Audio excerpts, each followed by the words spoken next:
Hi everyone, we are now live on Ep.3 of the PwC Tech Talks, and today we're going to be answering the question, did virtual reality exist in the 1800s?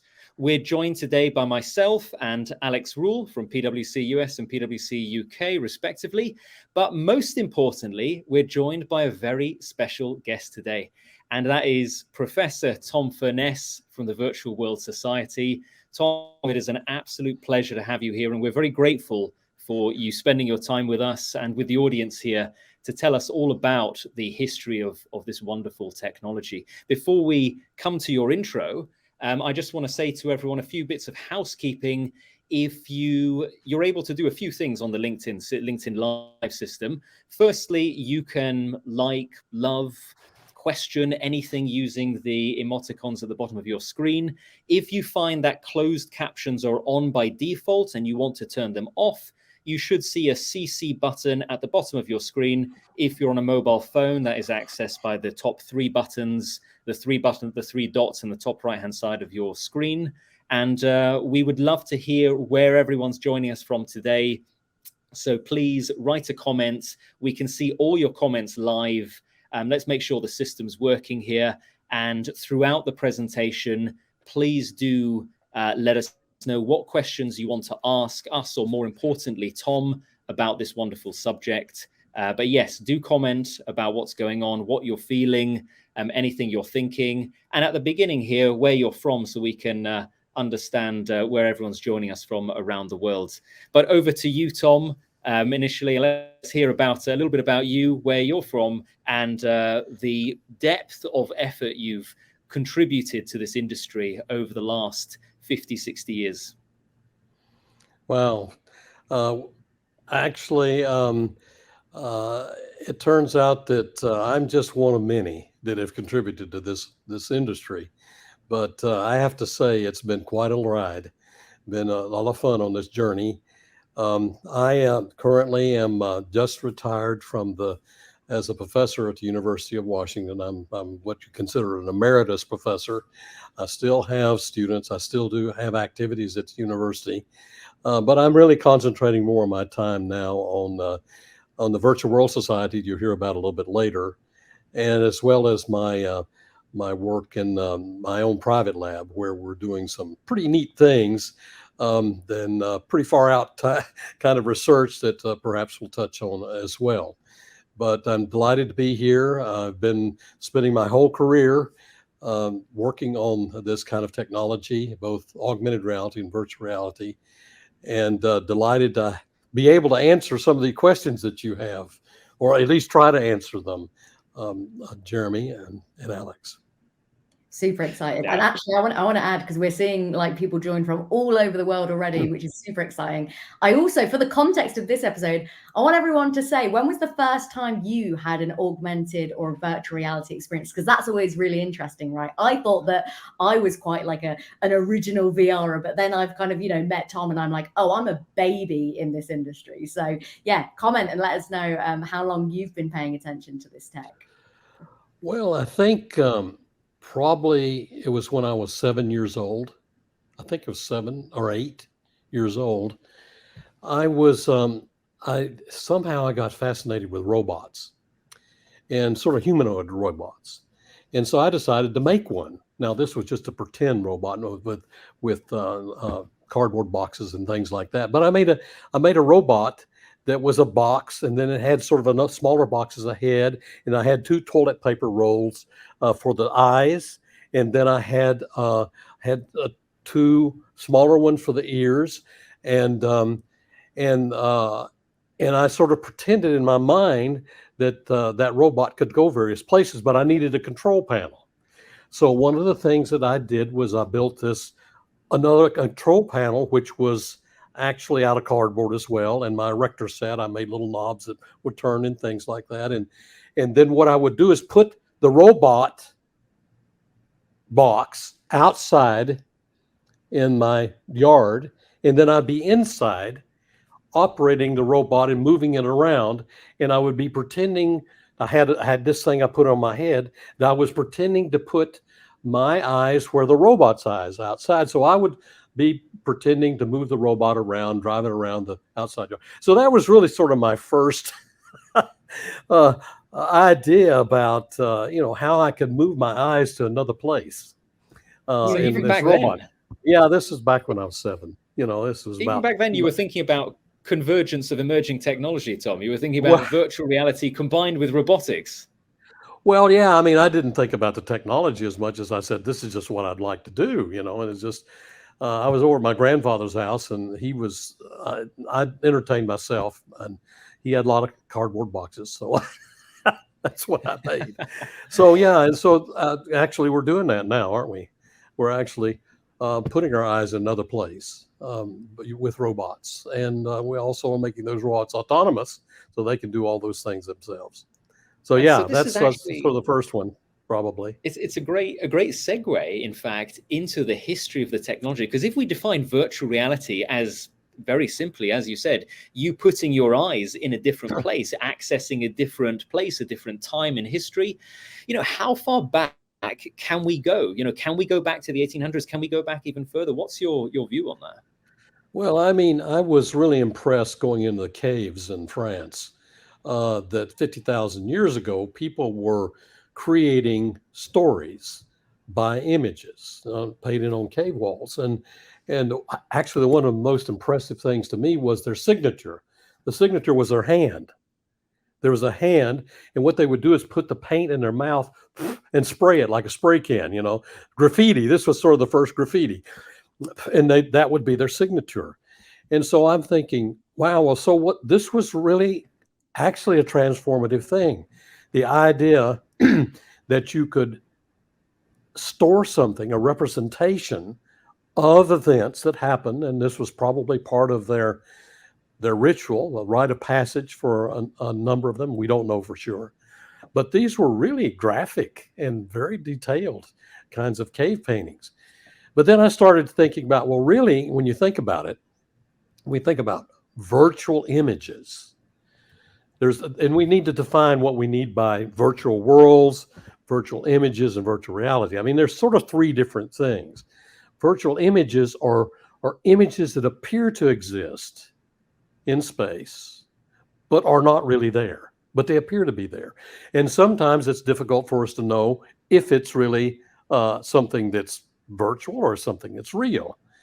And then, of course, we can superimpose the 2 on top of each other and get what we call mixed reality or whatever. But anyhow, the virtual is part of the thing. Now, we have also virtual sound, where we can generate sound that appears to be coming from a place but isn't there, and so forth. So there are this notion of virtual images. Now, when we talk about a virtual world, that's something else. I mean, when you think about virtual worlds, it can be really, I mean, it's sort of schizophrenic kind of thing. You hear voices that aren't really there, or you have dreams, or you have your imagination. In your imagination, you can actually go back or go to a place and be in that place. And so that's in your mind. And by the way, a lot of those virtual worlds can be elicited by the use of language. Somebody tells you a story, you create a world in your head. This is what happens with those little squiggles of ink on paper. It's amazing how we can use language to transfer that little squiggles of ink to a world in our head. I mean, when we read, we build these virtual worlds, right? In our head. Now, virtual reality, to me, is something that goes beyond that. Virtual reality is where we're actually creating a place that someone else has created, perhaps, or maybe we've created, and then we go into it. And it is putting a place inside of us by putting us in a place, and we remember it as a place. And so this is a way of communication between one individual to another individual that is really different than what we talked about earlier with the virtual worlds and the cave paintings and things like that. Now, when did we see the first virtual image? Well, when we looked into a lake.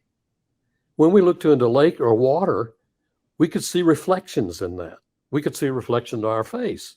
I don't know when the mirror was invented, but it's a mirror. And so you look at your face, that's not really you, but it appears to be you. And that is a virtual image. So if you really dig down deep enough, probably from time immemorial, when there were humans or humanoids on Earth, I mean, even maybe before humans, there were virtual images when you looked at these the reflections. So your 1800s idea, well, yeah, I mean, there were virtual reality existed then, but it also existed 50,000 years before then, when we started doing these other things. So yeah, no, I love it. And in fact, virtual images using the physical world, light and reflections. I right, never really thought about it that way, but it does make absolute sense because yeah, technically that doesn't exist underwater. It is just how your eyes perceive the reflection of light.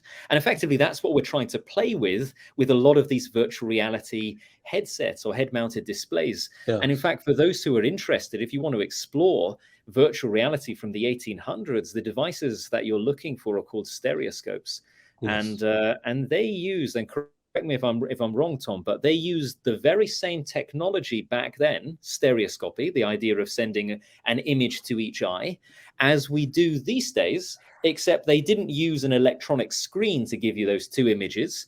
They simply used a piece of card printed with a scene, two slightly different angles of the images, and you got the perception of a completely different world by looking through the two lenses. right.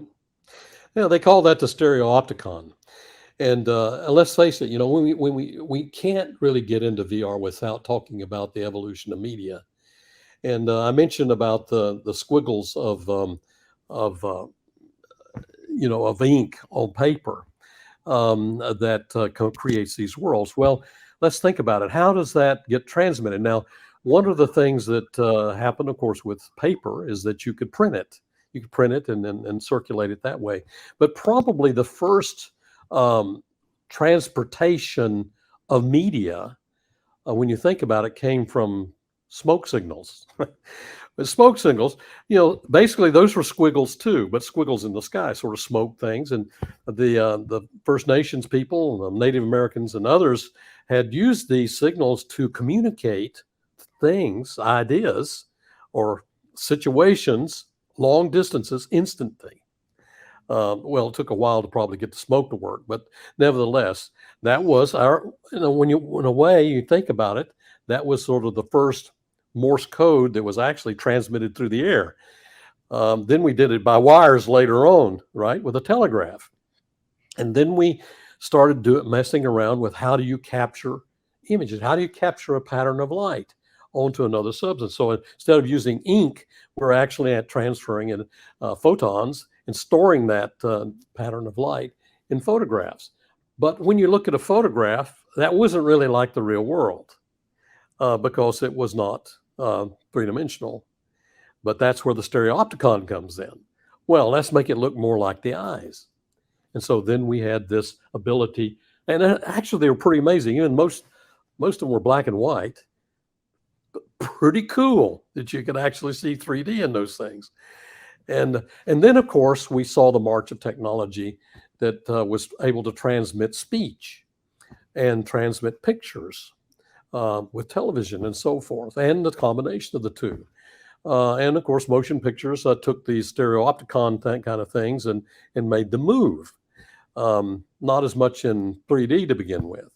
But all of this has been the march of the media. And it's amazing that in all of these cases, what this was trying to do is provide what we call information. Now, information is, the word information is really neat because it says inform, the process of informing. What does inform mean? It means to form within. So forming within is actually taking something that's on the outside and putting it inside of us. And to do it where we don't worry about time, because when you think about it, what the photograph did was actually move our eyes to another place and another time. And of course, what we can do now is we can do that in real time, even when we're looking at a television program where the source is on the moon. And so now we have not only ability to move our eyes to another place, another time, but at large differences. And then, of course, we can synthesize that. And that's what we've done with simulators for a number of years, where we practice doing something that we eventually want to do for real. We're practicing with something that represents that machine. It's sort of a virtual representation of that. Can I ask a question, Tom? Like, so what's fascinating about that whole journey, and it's so interesting because it's so not where I thought we were going, but I'm even more delighted with all of this kind of more, I guess, a bigger picture look at the history of all of this and how actually this has been a long time coming. But one thing I wanted to pick up on and ask you about is, what do you think the key motivator for all of these advances in being able to kind of create a virtual, reality, a virtual image has been? Do you think it's, you mentioned to inform information, but do you think we're driven by communication with each other, or do you think it's about escapism or the ability to kind of, to your point around like time, like almost like bend the kind of like the way that we as humans experience time? What do you think the key motivator for all of that evolution? Because obviously if it's been happening over millennia, it's obviously something so deeply ingrained in us as humans, right? Fun. The motivation's fun. I mean, in the end, that's what all the motivation is. And we do a lot of things because we can do them, not because we should do them. But I believe that when these inventions come about, we don't necessarily understand their implications. It's just something that hadn't been done before. It's like climbing Everest for the first time. What was the motivation for doing that? It's just something in the human spirit.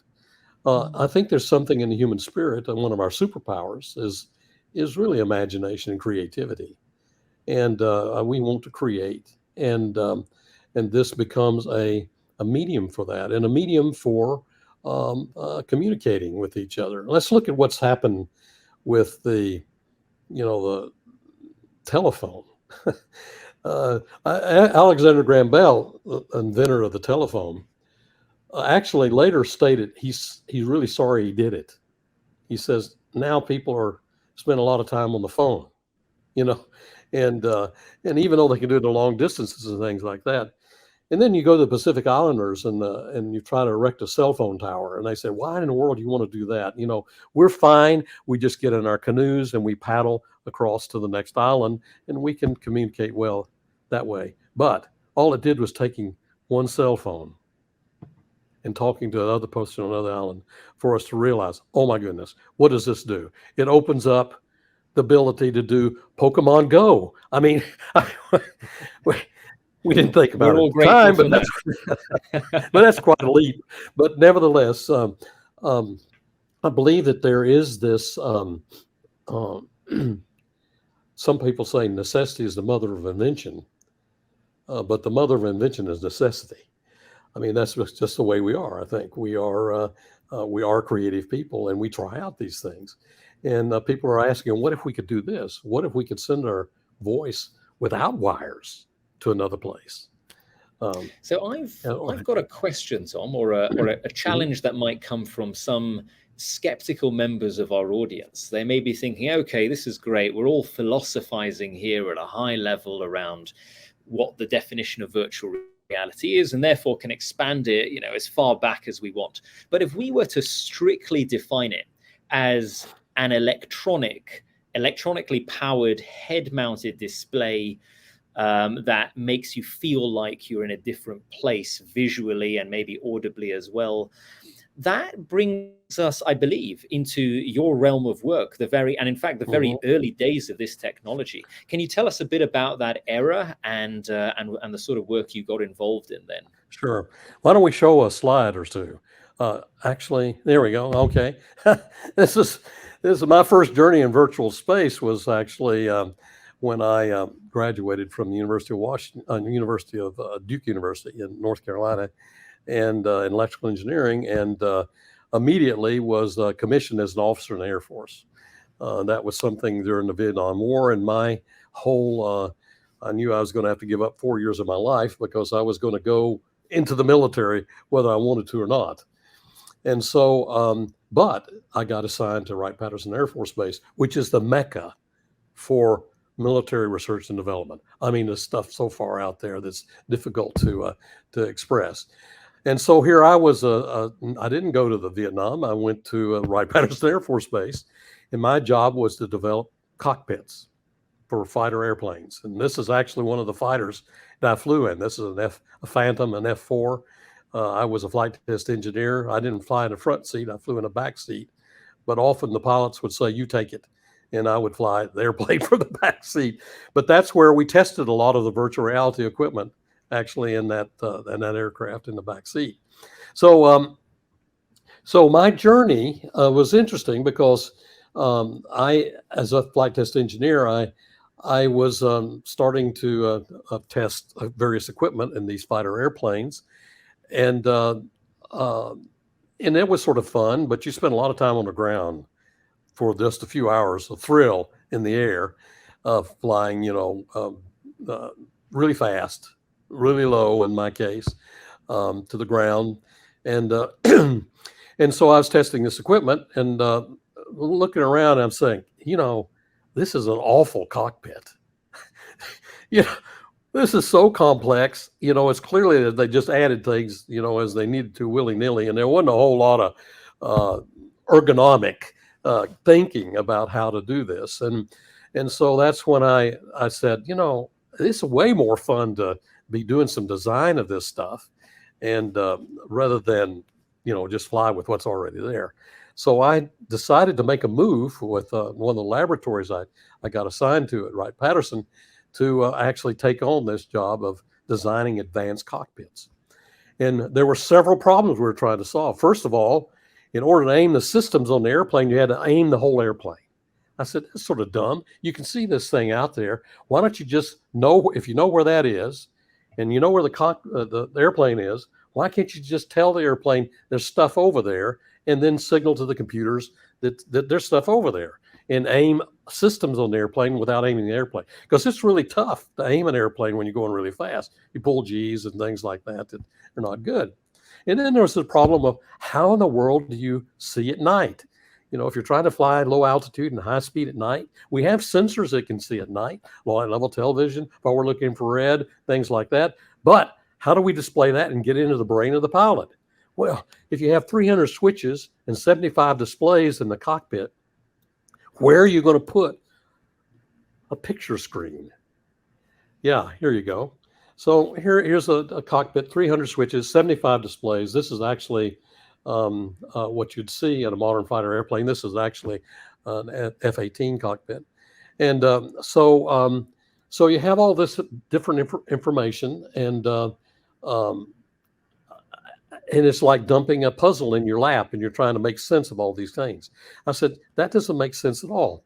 Why don't we actually create a cockpit? We can't put a display in there large enough because it's really expensive real estate. It's going to cost us a fortune to move all these instruments around. Even though we have these electronic instruments and things like that, still they don't cut it.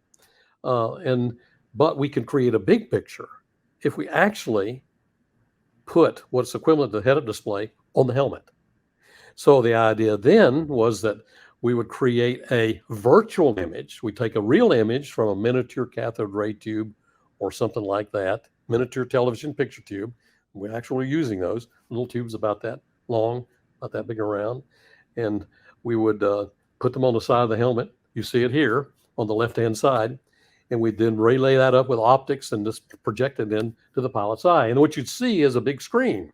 You'd see, instead of a small 4-inch screen, you'd be equivalent to about a 30-inch screen in the cockpit, and it actually move around as you move your head. And then so we took that, the head-mounted display, helmet-mounted display, and the helmet tracking system, the helmet-mounted sight. You can see here in the late 60s, I was working on these things. Oh, by the way, this is Lieutenant Furness wearing these very first display devices. That's amazing. And then we basically put the two of them together. And then we created what we call visually coupled systems. Now, this transformed the way that we'd interact with our cockpit, because now the cockpit is a virtual cockpit. It could be projected over the real world. You can see the real world, but you can see that instruments over the top of the real world, augmented reality. At nighttime, it takes the place of the real world, virtual reality. So it was actually, we didn't distinguish between the two at the same time. It was just a matter of the transmittance of the light through the visor, or whether day and night, things like that. Transformative in terms of what the pilot could do. Then we realized that actually we don't even need to have the traditional cockpit anymore because we have this virtual cockpit. And then we started thinking about, actually, we don't need to have a pilot in the airplane at all. The pilot can be in the airplane and be operating that airplane remotely. Now, we were coming up with all these things, and my epiphany was putting these things together and creating what we know today as virtual reality. And that could be, you could either be operating in the cockpit itself or operating remotely or using it for training. Is there another slide after this? Yeah, here we go. This is where I put the two of them together, where we have the tracking system. Though you see those little things on the side of the helmet, that's the infrared tracking system. And then now this image is projected onto the visor, a paraboloid on the front of the visor. You see through it, but you also see the virtual image at the same time. And you see it, the wire going to the TV picture tube on the back of the helmet. There's 15 kilovolts sitting inside of that tube on your helmet. And of course, it's sort of a challenging thing when you have to eject from the aircraft. What do you do with all that paraphernalia on the head? And because it's going to go with you. And what about that cable? So we spent a lot of time figuring out how to separate the cable, when we have to punch out of the aircraft really fast. So then that's all led to what we call, I think the next slide here is, let's see what's next. Yeah, the super cockpit. Why don't you just wear the cockpit? We have a magic helmet, magic flight suit, magic gloves. We provide three-dimensional input into the eyes with, in this case, we're using miniature lasers that are projected through holographic optics into the eyes. And then so you see a three-dimensional scene that can be, and with a variable transmission visor where you see the real world and the virtual world at the same time, or just the virtual world.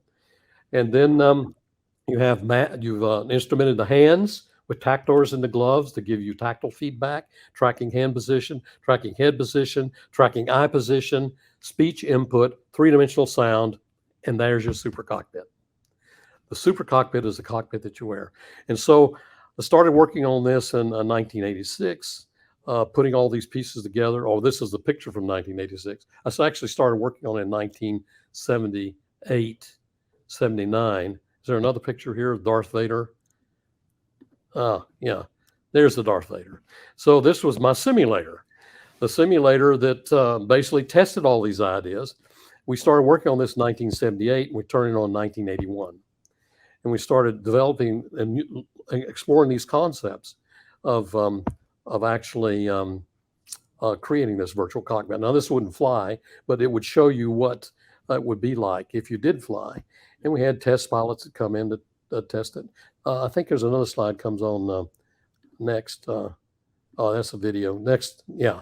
Well, all of this led, by the way.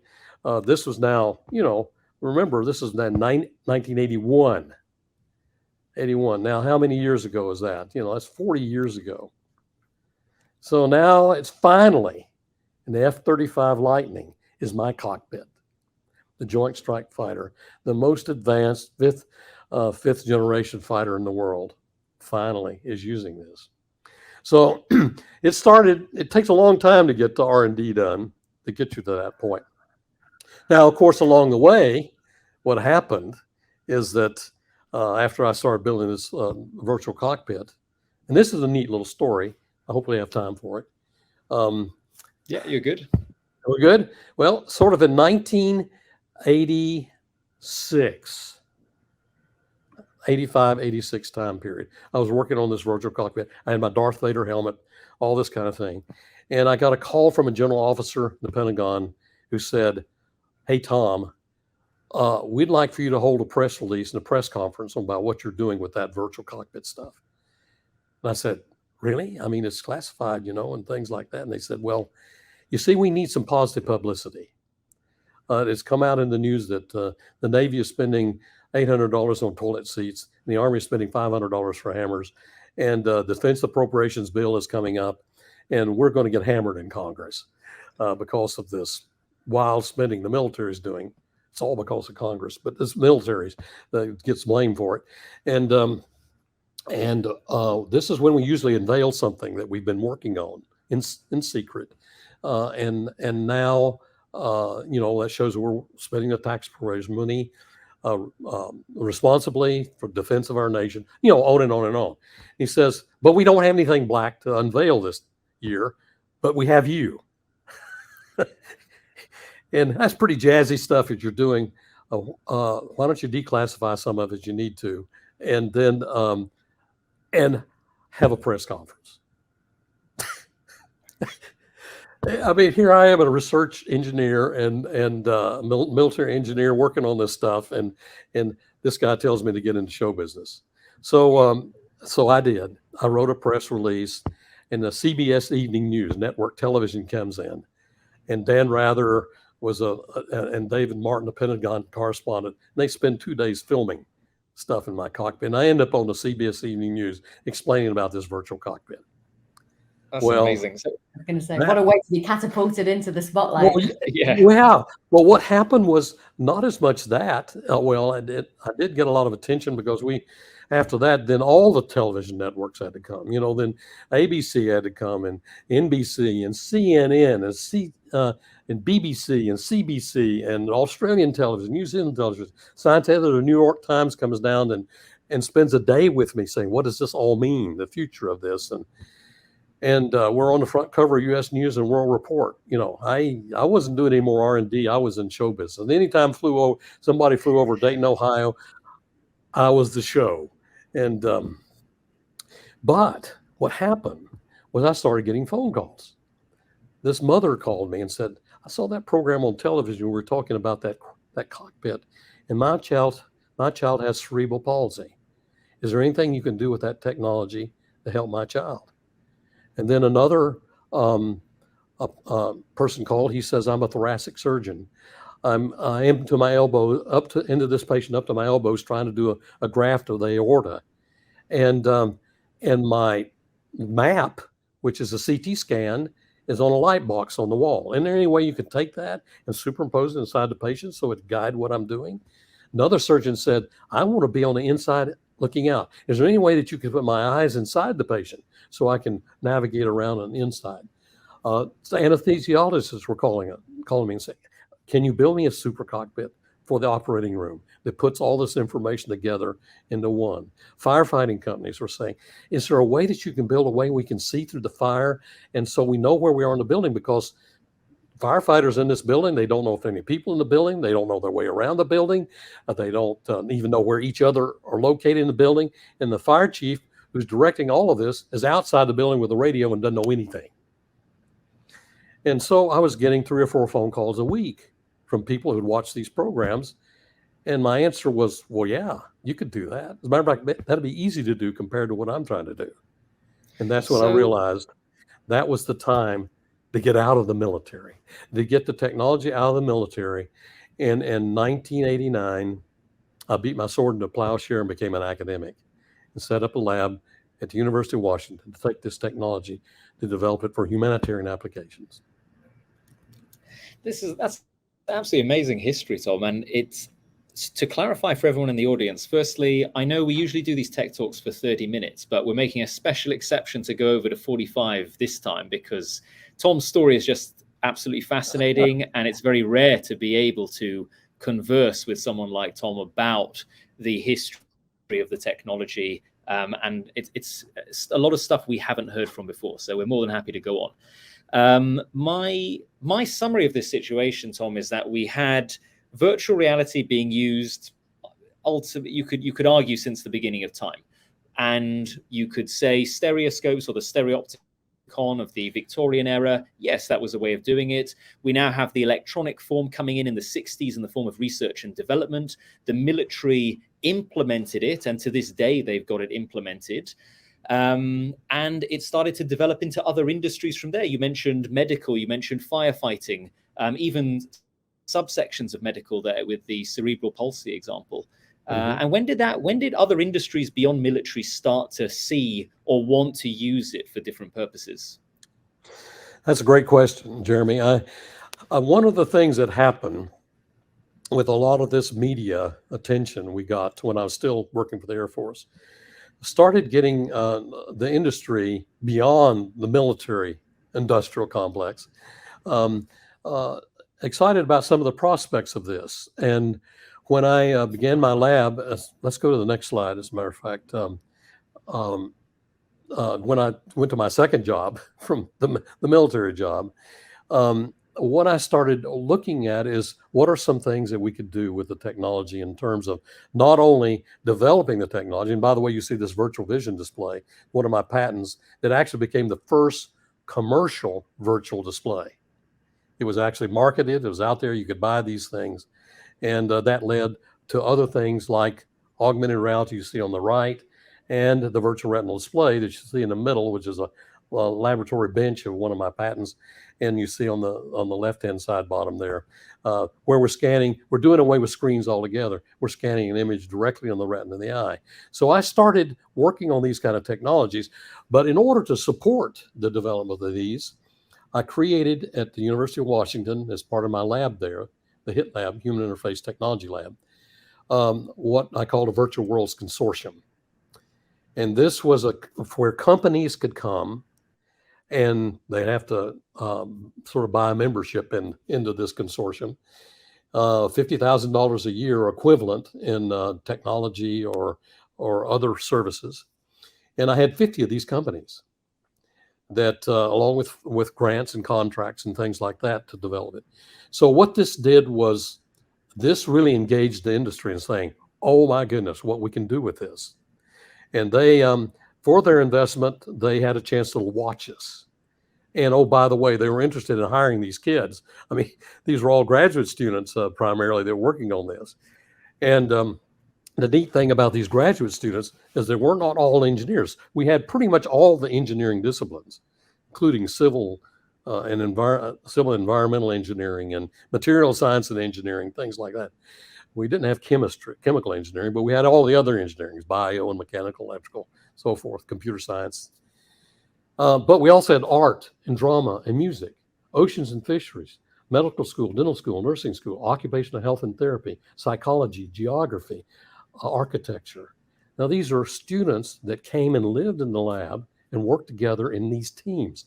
And since I had this funding from the industry, I could do anything I wanted to with it.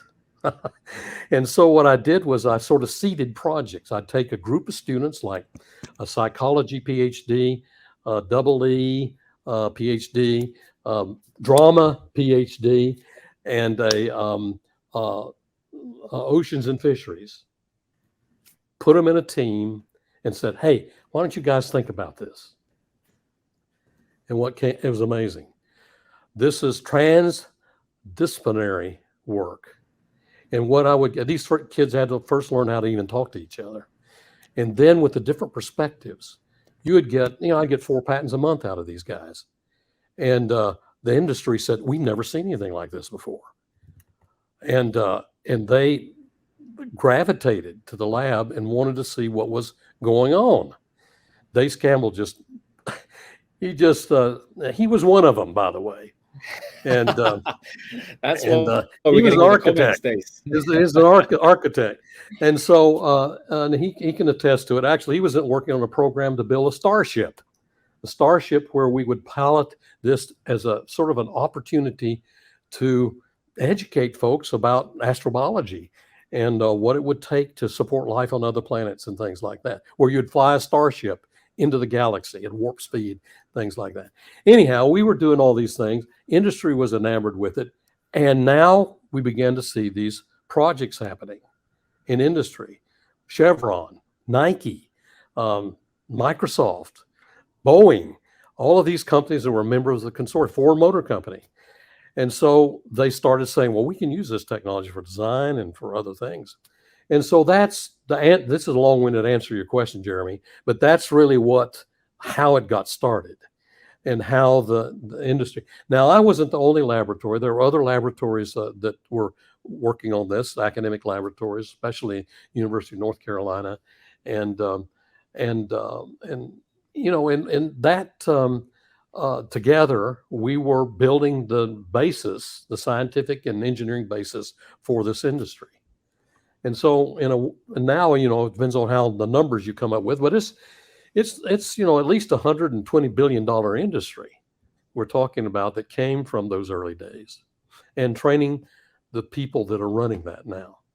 What's so beautiful as well to hear that is that one thing that I just love so much about the emerging tech space in general, but specifically around the kind of VR and AR stuff, is the industry has always felt like a genuine, true collaboration. To your point, like, you know, multidisciplinary, people from all sorts of backgrounds, all different walks of life, all different visions of what the impact of this tech could be. So that's fascinating to hear that is kind of carried right the way through. Yes. I know that we've only got about 5 minutes left, so I want to do a call out to the audience. What questions do you have for Tom? Obviously, I think all of the comments so far have shown like how exciting and interesting it's been to kind of hear the journey this start. Let's start with this one though, Tom. So I think someone asked this earlier in the chat, but what does the Virtual World Society do? I know that's kind of, you know.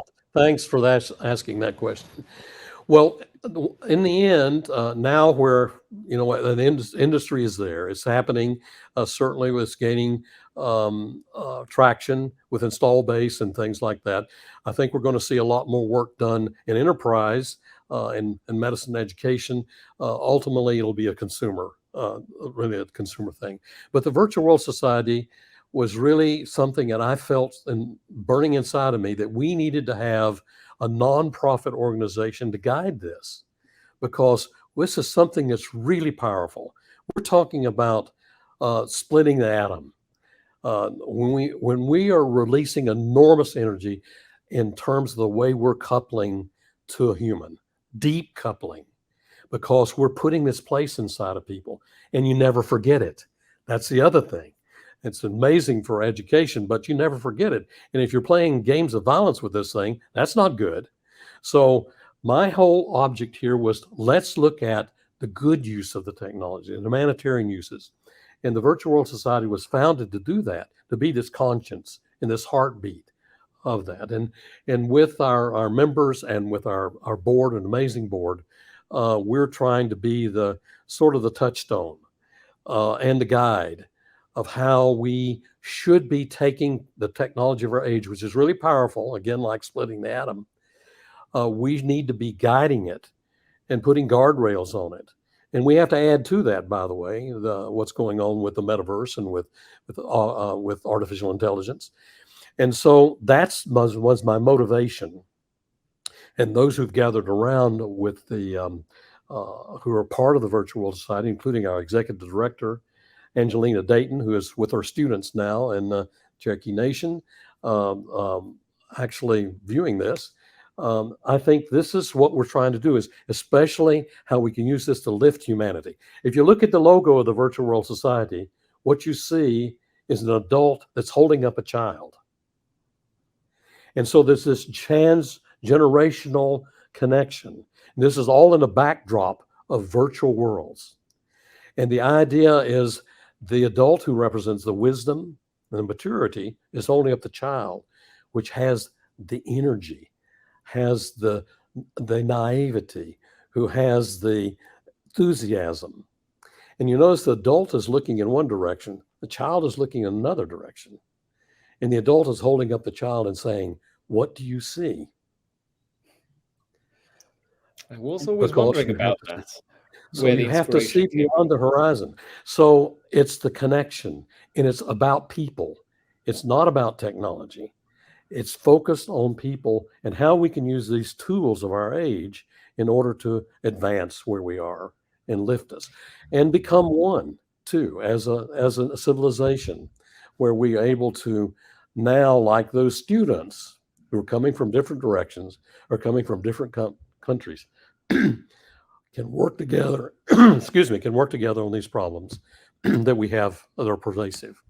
And that's what the Virtual World Society is about, is bringing people together, linking our minds and hearts so that we can work on these pervasive problems.